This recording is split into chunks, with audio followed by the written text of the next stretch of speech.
Okay, thank you so much. I'm just having a little bit of, here we go. Okay, so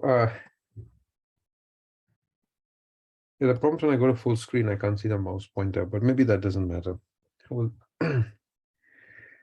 well, thanks a lot, Yasir and all the organizers of this conference. So I'm going to tell you a little bit about this material cobalt niobate and about our work in it. And I recently moved to Penn State, and we're hiring both grad students and postdocs. And so if there are people who are interested, please contact me. I'd love to hear from you guys and talk about possibilities. So this work was done in collaboration with my grad student when I was at Kentucky, Nishita, who's now at Tata Institute, and I think she's also in the audience, and Peter Armitage, who's a experimentalist at Johns Hopkins. Okay, so I'm going to give, because this is a very short talk, I'm just going to give a very, very brief introduction. So, this transfossilizing chain is such a beautiful, simple model. It's just a model of one-dimensional quantum mechanics. And you all know the phase diagram at very low. So it has an external field and has exchange coupling. When the field is very small, the magnet polarizes in an easy access manner, either in the plus or minus z direction. And when the field is very large, it polarizes along the x direction, along the field direction. And this model is very profound. It has, lots of some of the most profound physics of the 20th century, surprisingly. The phenomena of spontaneous symmetry breaking, the idea of quantum critical phenomena, conformal field theory, duality, and these are just a few things. Actually, it has a lot of this is actually special. Some of it, that I guess, the idea of self-duality, at least to the one-dimensionalizing model. So a very important role in this talk is going to be played by domain wall excitations. So one of the very interesting features of this model is that when it orders, its excitations have a topological character. And this is not special to the transfossilizing chain. In fact, this is true about any one-dimensional easy axis magnet. So if you take the ferromagnet and ask what is the lowest energy excitation, it corresponds to this picture on the left, which is a domain wall in which there's just one unhappy bond. Now, the interesting thing is that to create this excitation, you have to change a macroscopic number of spins. And in an experiment, typically, when you just flip one or two spins, you always create pairs of domain walls. Okay, so if you begin with no domain walls, you can only create an even parity number of domain walls. And it turns out all of this has some very profound implications for experiment. Okay, so very briefly, this is the material that I'm going to talk about, cobalt niobate. It has an orthorhombic unit cell. It's a Mott insulator, and it's magnetic because of cobalt ions. And the cobalt ion is 2+ state, where they have an odd number. It's 3d7, I believe, of electrons, and so they have a Kramers degenerate ground state. And this is what results in the magnetism, in the magnetic moment in the system. And so, in some very simplistic way, you can think there's a simple, small bar magnet on each cobalt atom. And, this cobalt 2+ electronic configuration has been emphasized by various authors.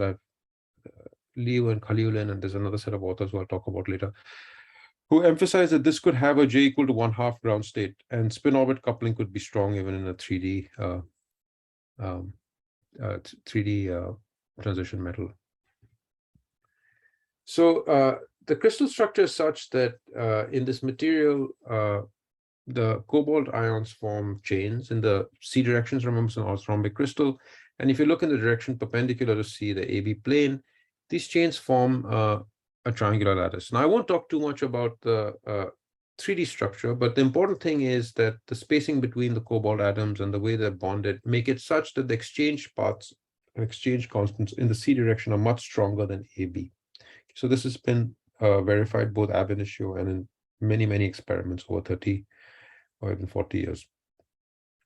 So Now, some experimental things that have been known for a long time about this material is that it's an easy access magnet. So, of course, I discussed the cobalt electronic structure, but this is just known from experiments on the entire magnet. So it's an easy access magnet. The moments align ferromagnetic along chains. The moments lie in the AC plane. Okay, so all of these are very important. It turns out that there's some experimental details which may be not so important for the talk, but not all even when it's a ferromagnet, not all the chains align in the same direction. Okay, so there's this plus minus 31 degrees, which we can talk about later. But interestingly, even both those moments still lie in the AC plane. So if you apply a magnetic field transverse to the AC plane or in the B direction, basically, it's transverse to all the moments, even though all the moments are not parallel. Okay, this is an interesting feature which allows you to apply a transverse field to all the spins in the system. And in fact, if you make the transverse field 5.5 Tesla, the system becomes non-magnetic. Okay, so you have an easy access magnet. It's one-dimensional, very one-dimensional. Of course, it's actually three-dimensional. And the exchange coupling is weak enough that if you apply a 5.5 Tesla transverse field, you can make the system non-magnetic. So all of this sounds very much like the transverse field Ising chain, which I described early on as like a very profound model. It's very exciting. And this idea was really emphasized by Ribhu in a very beautiful paper in 2010. And so what he did was neutron scattering. And again, since this is a conference on frustrated magnetism, I don't have to show you what neutron scattering is. But this is the neutron scattering intensity for a momentum along the chain C direction and the energy. And what it shows at 5 Kelvin is that you have some very broad continua. And if you cool the magnet down to 40 millikelvin, this broad continua splits up into resonances, which are shown on the right. Again, I've shown the Brillouin zone over here on the corner. And you see that the Brillouin zone is also, I guess, I don't know what you call it, a cuboid maybe. And so the cut that I'm showing you over here is in the 0, 0 KZ direction. Okay, so KX and KY are 0, and KZ is the direction along the C axis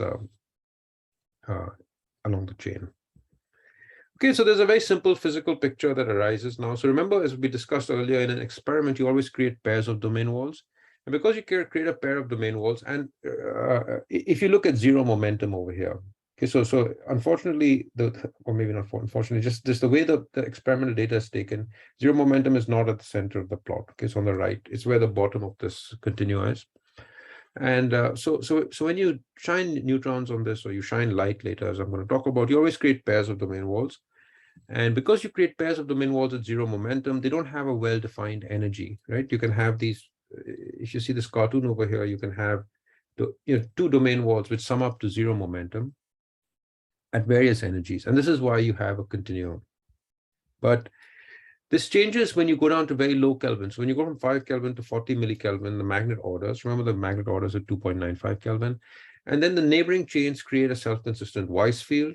And now there's a very beautiful piece of physics is that if you think about these two domain walls, you can't, as you move them further away from each other, they experience a linear potential because the number of spins that are overturned against the Weiss field increase linearly as they separate. And so you have a bound state problem in a linear potential. This is a sort of classic problem that many of you may have remembered you've solved in quantum mechanics when you solve for the WKB approximation and you linearize the potential. Okay, so the solution for the Schrodinger equation is well known. It's there's some airy functions. And so Koldea in some very nice work showed that there are resonances in the neutron scattering experiment. So it's these resonances that are shown on the right. This bright, unfortunately, my pointer, if it's working, I can't see it, so I don't know where it's pointing. But you have all these resonances on the right, and these resonances match up very well with the solutions of the bound state problem. Just solving linear Schrodinger equation. It's a very beautiful example of how, in a very complicated material, you see some very basic physics. And if you just saw this, I think it would be pretty good, but it gets even better. It turns out that when you increase the transverse field and you approach the critical point, you can't solve for individual bound states anymore because there are many domain walls, and you have to solve a many-body problem. And this was solved actually by Zamolzhikov in 1989 in a very tour de force piece of work. And he showed that these first two resonances, so if you look up here, you have M1, M2, M3, M4, M5. And their work argues that basically these first two resonances, the ratio of them is the golden mean. In fact, they calculated the ratio of the first, I forget, eight of them, but then the 6 higher ones are buried in the continuum. But the fact that you could, in an experiment, you could measure this golden mean, which is a non-trivial prediction of conformal field theory, was, very, very beautiful. And so this work by Kaul, I think, is pretty amazing. Okay, so my collaborator, Peter Armitage, revisited all of this with a different experimental probe, which is terahertz light. So terahertz light is also in the same energy range in which some of these effects that we discussed are observed. And, again, because it's a short talk, I'm not going to go too much in the details of the talk, but I'm happy to tell you about this, where you send a pulse of light and then you can actually measure the electric waveform of the light. And that's shown at the bottom in picoseconds. And so when you Fourier transform this, you get peaks corresponding to exactly the resonances, which are exactly the same place as in the neutron scattering experiments. So this is a way of measuring bound states. The advantage of this experiment is it has very high resolution, and it's much cheaper to do this experiment than neutron scattering. So Peter was able to collect data of the evolution of these peaks for many, many magnetic fields. Okay, so in fact, almost continuously as a function of magnetic field. So remember when I showed you neutron scattering data, I had some at very low, at zero field, and then some at the critical field. And there may be other fields, but not many of them were published. On the other hand, in this case, you can measure this very, very with great accuracy, and you can measure its evolution in the transverse field. And right at the end of the talk, I'll tell you there's other cool things you can do with optics, which you can't do with neutron scattering, which are very exciting. And we're thinking about some of those things. Okay, so this is the experimental data. Okay, so there's an experiment taken at 3 Kelvin and 1.5 Kelvin. So again, 3 Kelvin is above the ordering temperature, 1.5 Kelvin is below the ordering temperature. And if you look on the right, so let's focus below the ordering temperature, that's when you have these discrete resonances, and those are those black or oscillating black and orange lines. And then you see that this evolves in some interesting way as a function of magnetic field. It's very, very nice. It has a lot of structure, but when Peter collected this data in 2015 or 16, he wasn't able to understand exactly what all this structure was. I mean, it's clearly beautiful, and there's some interesting explanation. And I was very lucky that he came and visited us in Kentucky, and we started to talk, and he had lots of interesting ideas about how to interpret this experiment, and that's when we started collaborating. So first of all, the interesting thing is that this experiment data doesn't look at all like the transverse field Ising model. Okay, so if you look at this data, the transverse field Ising model, what should it do, right? So if you apply no transverse field, the domain walls have no dynamics. So you just have a flat band of domain walls. Then as you increase the transverse field, of course, the domain walls get a dynamics that increases with the transverse field. And these split up into resonances. So I've shown you this actual data that Nishita took on the transverse field Ising model with DMRG. And then at some point, of course, the band becomes so dispersive that the bottom of the band crosses zero energy, and that's the condensation of, it's like post-condensation of domain walls, and that signals the transition to the disordered state. Okay, so in contrast to that, the experiment has all kinds of weird features. First of all, it has huge dispersion even without a magnetic field. In fact, the dispersion that it has without a magnetic field is basically the same order of magnitude as the gap itself. So whatever's creating it is not a small perturbation. It's sort of intrinsic to the physics of the cobalt niobate. And then when you apply a magnetic field, this doesn't happen at zero field, but when you apply a magnetic field, the resonance is split up in this very interesting way into what roughly looks like three features. You have a bottom feature, which also does some interesting things. Then you have an upper feature, and you have some middle dispersionless feature. So all of this was a mystery when we started thinking about it. And it was clear that this must have an interesting explanation. And that's what I'm going to tell you about today. Okay, so we'll get back to this experimental data in a little bit. But our inspiration was this work by Jacqueline and Kaliulin, it's classic work in 2009, which I'm sure you've heard a lot about in this conference, about directional dependent interactions. Then there's follow-up work by Lee, Kaliulin, and Sano, Kato, and Motome.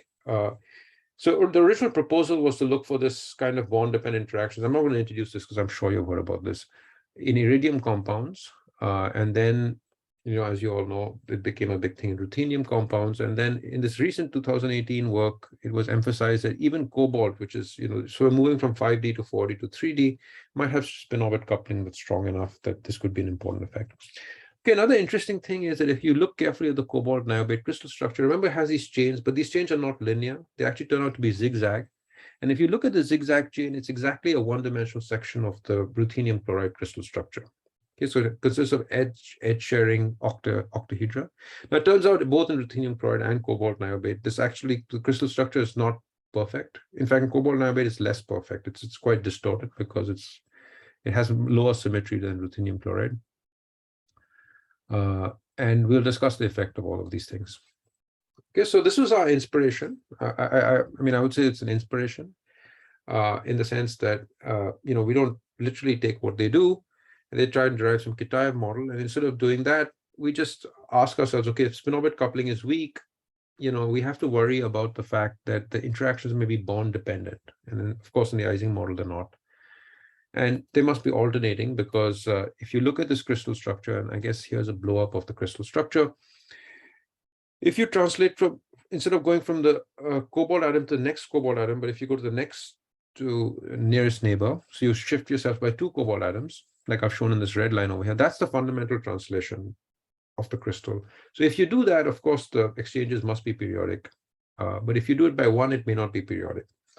So our idea was, okay, well, this material is an easy access magnet. So to make a very, very simple model, let's assume that nearest neighbor cobalt atoms interact with an Ising interaction. But even if you make this assumption, you cannot assume that the Ising axis is the same as you go from bond to bond. But of course, if you go from bond to next nearest neighbor bond, it must be the same. And so that's shown in the bottom over here. So you have 2 Ising axes in this material for a single chain, and they repeat in an alternating fashion. Okay, but so this is an interesting model. But it turns out that there's no symmetry in this crystal that forces these 2 Ising axes to be perpendicular. Okay, so if you thought about the Kitaev model and a section of the Kitaev model, then obviously these 2 Ising axes would be exactly perpendicular. But it turns out that in this material, there's no need for them to be exactly perpendicular. They can, in fact, be at any angle with respect to each other. Okay, so, but it turns out that, okay, so the angle between them is not fixed. It can be anything. It's not fixed by the symmetry of the crystal structure. But if you know where one axis points in the crystal, you can tell where the other axis points because there's a symmetry that exchanges the bonds. Okay, in fact, this symmetry that exchanges the bonds is the Ising symmetry, which gets broken in this material. And there are different ways to see it, but the simplest way to see it is that if you look in the space group PBCN, there is a C2 axis, 180-degree rotation, through a cobalt site in the B direction. Okay, so it turns out that when you do this, you interchange the even and odd bonds. But now again, because you have to rotate the moment in, so when you do the rotation, you have to rotate the sites, but then you have to do an internal rotation of the moment. And because of this, it turns out that if you know one of the crystal Ising axis, the other one is fixed. And that's shown in this picture over here. So if I pick one to be in an arbitrary direction, then the other one is fixed because remember this pi rotation changes the even and odd bonds, but it also, so N1 and N2 are rotated by pi along the B axis. Okay, so that's an interesting fact. If you know one axis, which is not surprising because the crystal structure is so symmetric that the bonds are clearly related by some symmetry. And then, of course, there are all the other chains in the system, and they're also connected by some translations, inversions, other things. So once you fix one Ising axis, all the Ising axes in the crystal are fixed, including the angle between N1 and N2. But because you can let this first axis point anywhere, this angle between N1 and N2 is arbitrary.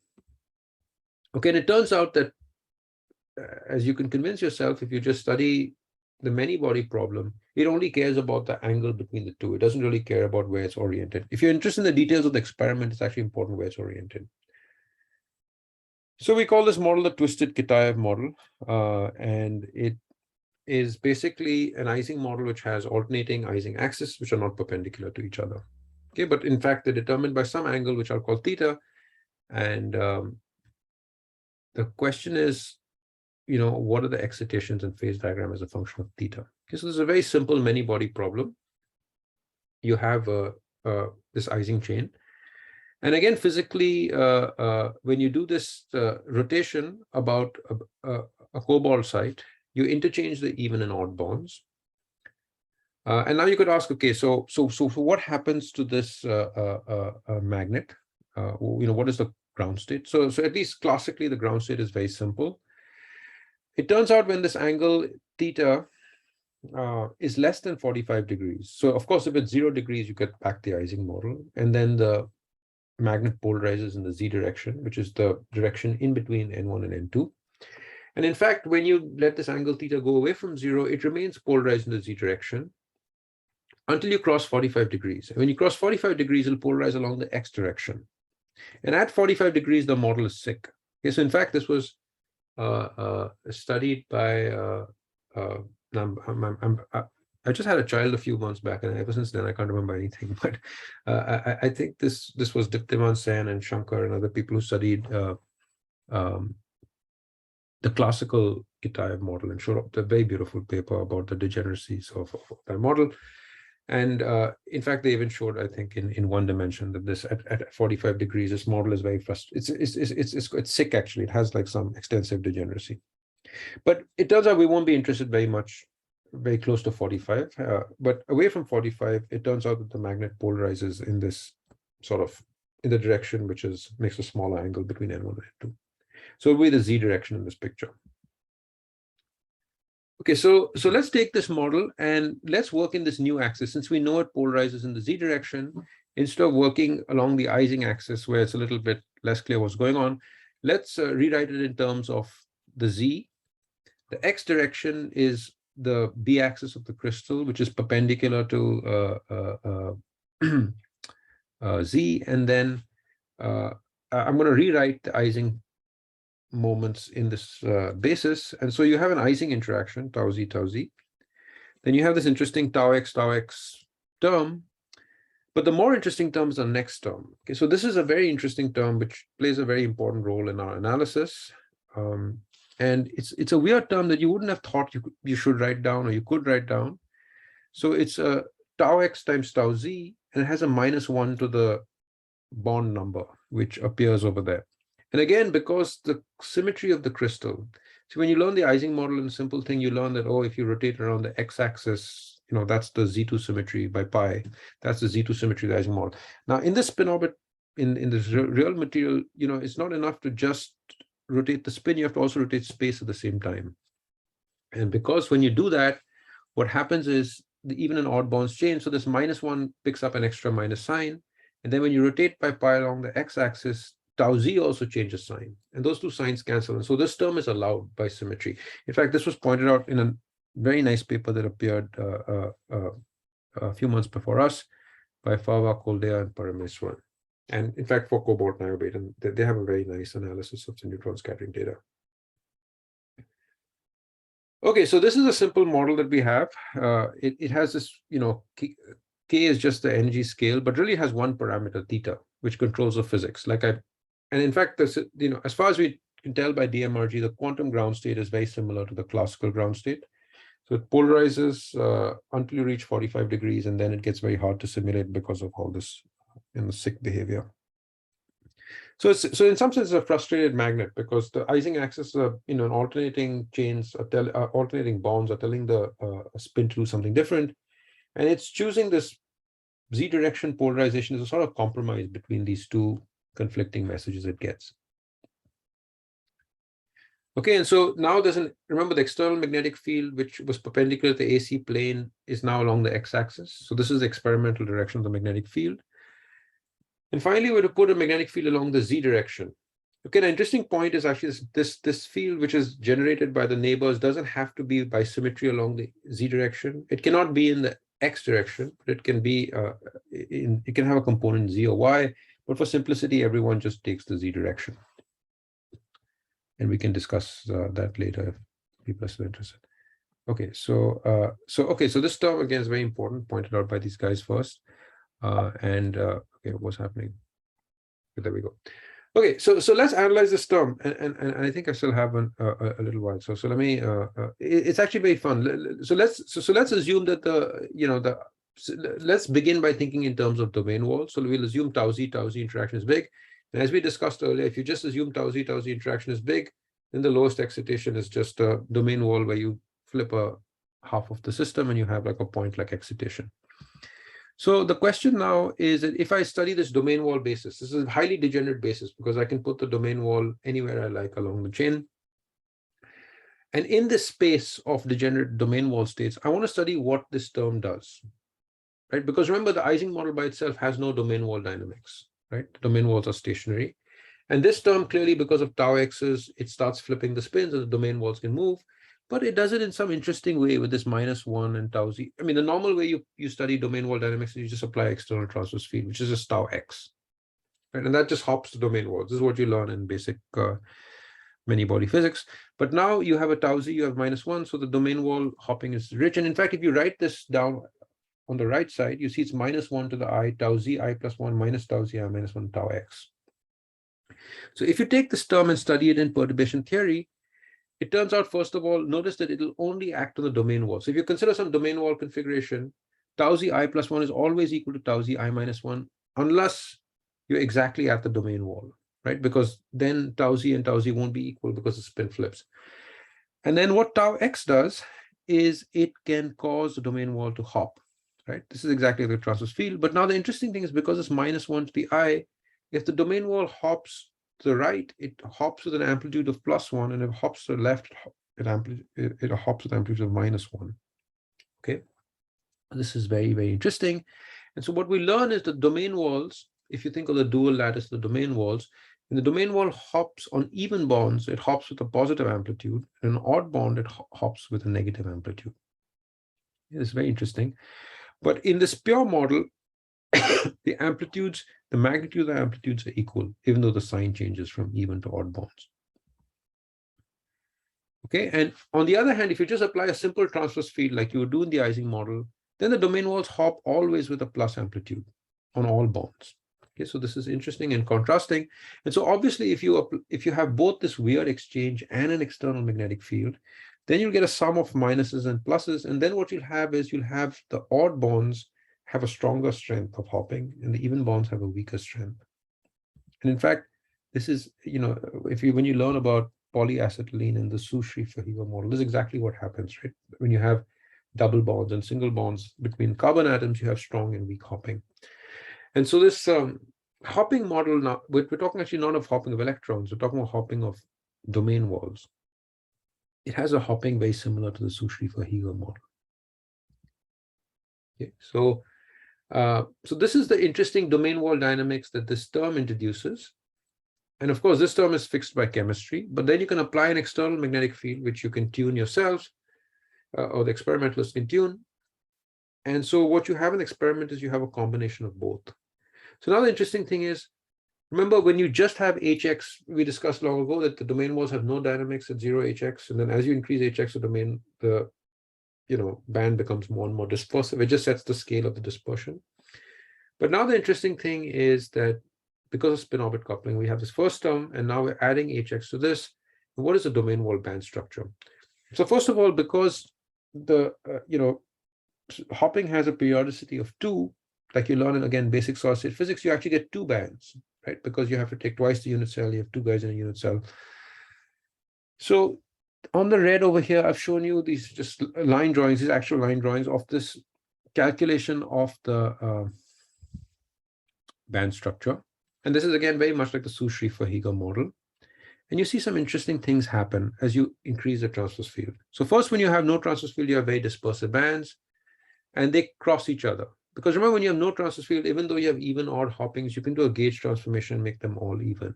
Right? This is a famous thing. In one dimension, you can change the sign of all the each of the hoppings arbitrarily. Now, when you apply the transverse field, this changes now because you have odd and you're strong and weak bonds, right? Because you're adding a uniform thing to an oscillating thing, and so you get strong and weak. And that splits this, band structure into 2 bands. Then the bottom band gets flat at some value of HX. And if you increase hx beyond that, then it becomes dispersive in the opposite direction. And if you increase hx more, eventually the lower band, its minimum will go and hit 0, which is exactly Bose condensation, and you have Bose condensation of domain walls, and that's the Ising transition, right? We discussed this in the context. So at low fields, there's interesting things, and then when you go to very, very high fields, it turns out that you get back the Ising model, at least in this universal sense, right? The Ising model doesn't have the high energy bands, but then as far as critical phenomena is concerned, it doesn't matter. So now, when you do an experiment and you probe these domain walls, and I always show the experiment as a little hammer where you tap the system, because experiment is local, right? So because it's local, it creates pairs of domain walls. It cannot create single domain walls. So now I can take this dispersion E1 of a single domain wall, and I can ask, what is the energy of a pair of domain walls? And they have to have 0 momentum, because again, remember when you probe the system with light, the wavelength of light is much larger than the lattice spacing. It's 1,000 times larger. So as far as momentum is concerned, the light has no moment. It can't change the momentum of the system. So the system begins in 0 momentum ground state. The light shines on it and stays at 0 momentum. So now we're interested in the energy of a pair of domain walls which have total 0 momentum. And so I just take this E1 picture on top, and as it changes in transverse field, now I have to put 2 domain walls in this band structure. So I can put both them in the lower band. That's shown on the bottom. Unfortunately, I don't have a pointer here. And in between, I can put one in the lower band, one in the upper band. And then there's a third branch of these excitations where I put both the domain walls in the higher band. Okay. Now, for each of these guys, I can plot the set of energies in which you can create 0 momentum pairs of domain walls. And I can study this as a function of transverse field, and you get this interesting picture which is shown at the bottom, right? So you have three features, roughly speaking. There's this red feature, which is, almost non-dispersive. There's this lower feature that has this interesting, contraction, the green area where the domain wall has like no dispersion in the middle. That's because the domain wall becomes flat at some transverse field, like we see in the band structure. And then finally, as the transverse field gets larger and larger, this domain wall, the bottom green branch gets wider and wider. At some point, it hits 0, and that's when the Ising model has its transition. And so if you look at it now, this picture over here is just a cartoon that I've drawn without doing any serious calculation. It looks a lot like the experiment, right? If you look at the experiment, remember it has these 3 features, it has this thing. And so this green, red, and blue thing looks a lot like the experiment over here.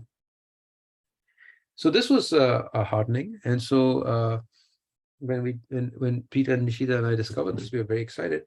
And then we said, okay, well, but really this is just some perturbation theory, and we really want to compute the amplitude of all these processes, which is very complicated. So it's a many-body problem. And so we decided to study it with the DMRG. And so basically the idea is you take this Hamiltonian, you calculate the ground state, then you time evolve it, and then you act in linear response, in both new.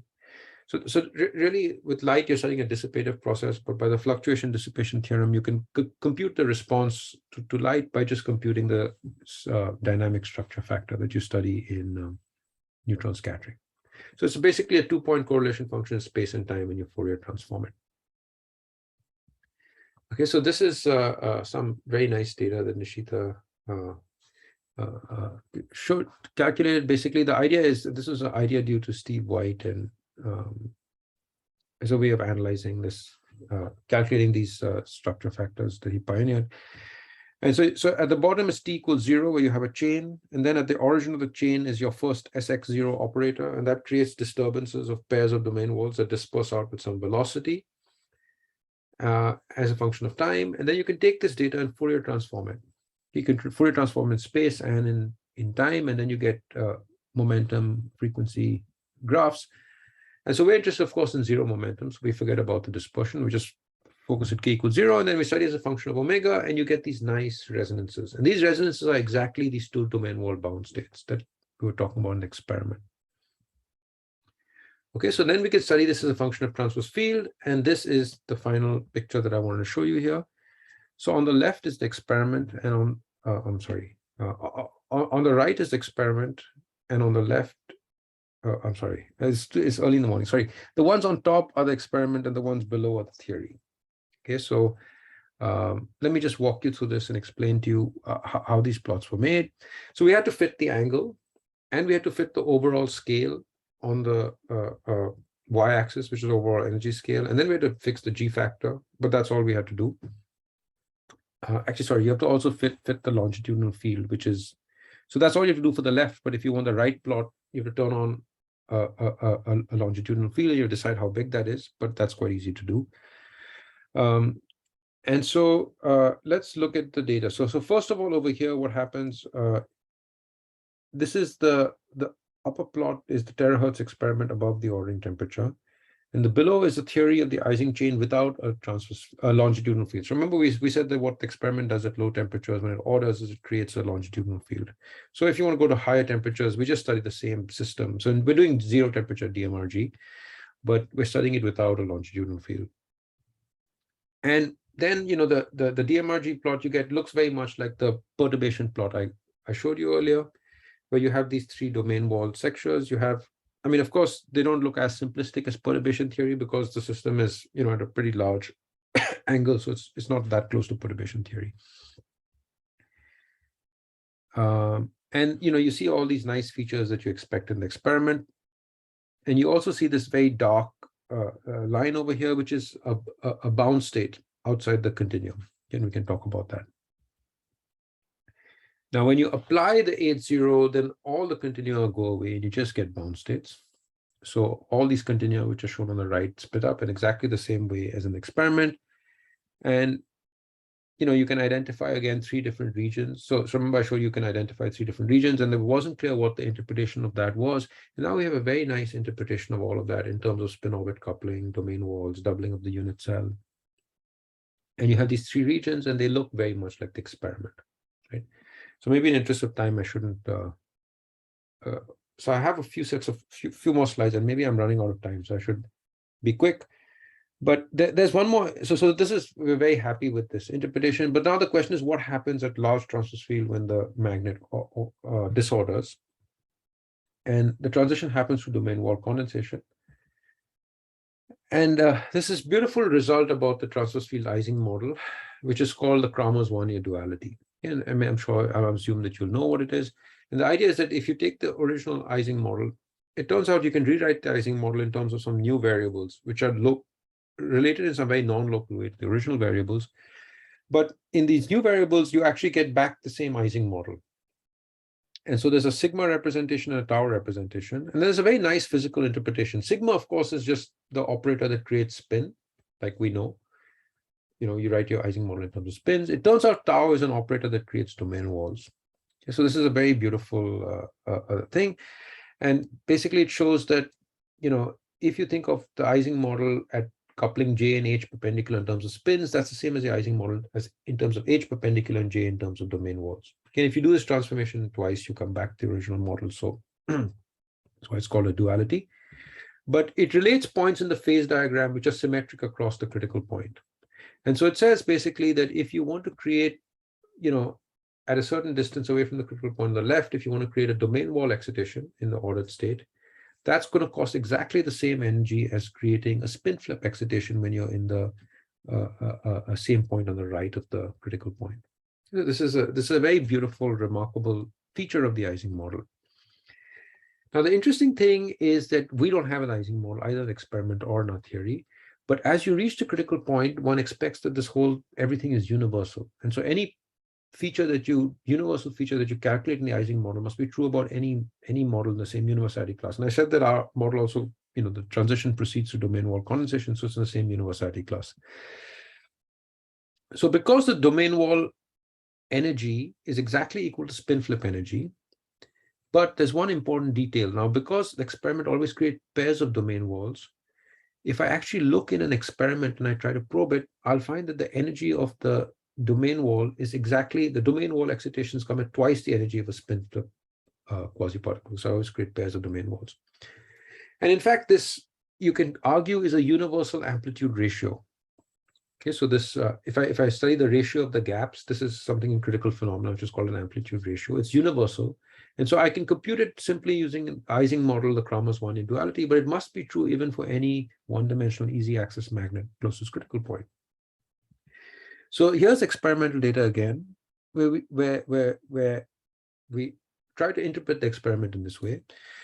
So this was taken on a different experiment. Unfortunately, this is in Estonia, and the experimentalists here decided to put the plot the data slightly differently, and I couldn't convince either Peter or anybody else to flip the plot. So it's rotated by, it's shown in a different way, but it's the same data on a different experiment that can go to larger transverse field, but has lower resolution. Okay, so some experimental details I don't want to go into. The point is that, again, here you can see, you know, this waterfall plot is higher and higher magnetic fields.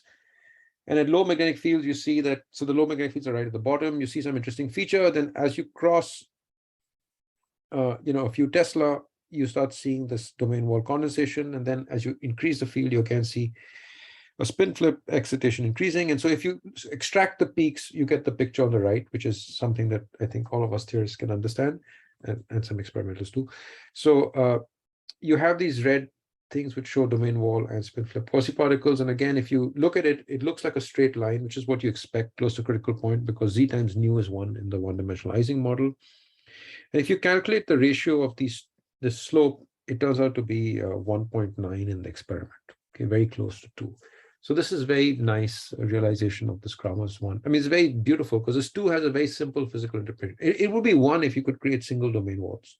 Then you'd be seeing Kramers 1 in duality. And now it's exactly 2 because you create pairs of domain walls.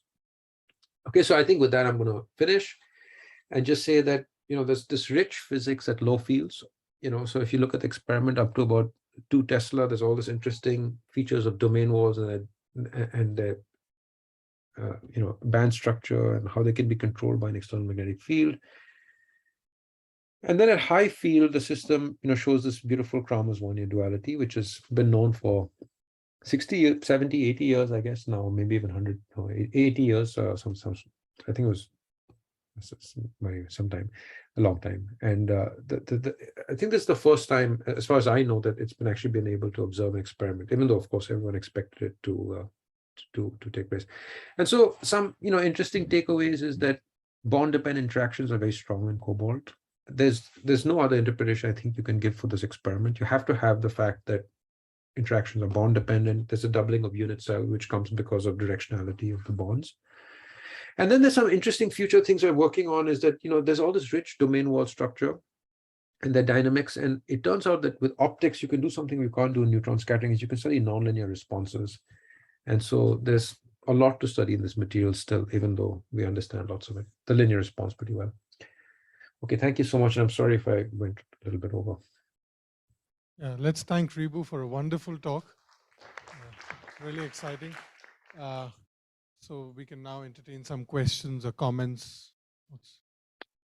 May I start? Please, Frederic, yeah, please. Yeah, okay. Hi, Ribhu. Very nice talk indeed. And I have a question about the experiments. This is just on this slide, you know, the top right panel. In experiments, there are some features at lower frequency, below those that you can explain. Are these artifacts or are these real features due to maybe more domain? Do you understand what it is? Yeah, so I think you're talking about these. So exactly, if I get out of full screen mode, I get my pointer back. You're talking about these features over here. Yes. You know, that is a great question. And I asked Peter that. And his understanding of what he told me is that it's a noise. Now, if you look at, so there are 2 experiments. The Peter's experiment is done with so-called time domain terahertz experiment, which is, you know, where you send a pulse, you actually measure the shape of the electric field and Fourier transform. Now, when you measure the shape of the electric field, you know, it is quite noisy. I mean, there's a lot of noise, and there's a lot of signal processing they have to do to even get data that looks this nice. So, I mean, I guess I don't know any other interpretation of that. There are those features, and you know, we've thought about them. We don't have any interpretation for it ourselves, and so we've gone with what the experimentalists tell us is that it's probably noise. But it's interesting to think about. Okay, in fact, you. You know, there's a lot of noise even in this. If you look here down here in the Fourier transform data, which is again, you know, we expect this to be noise, but But in the other experiment, if you can show the slide, it's a very structured noise somehow, because there are really levels there. It's really, so it's amazing. Yeah, it's okay. Yeah. No, I was wondering whether you had an explanation for that, or it can of course be an experimental artifact. That's key. Okay, very interesting. Yeah, it's very interesting. I guess. Okay, I mean, I think one thing that I would also say is that there's no evidence that this happens in neutron scattering, that there's anything down here. But again, it is faint, and you could argue that maybe in neutron scattering, the resolution is not good enough to see it. And maybe they didn't look at such low energy. So it could be something interesting, but I don't, yeah. I think our current take on it would be that it's noise. Okay, thank you. Thank you. That's a great question. Thank you, Frederic. Any further questions online or offline? Any comments or thoughts?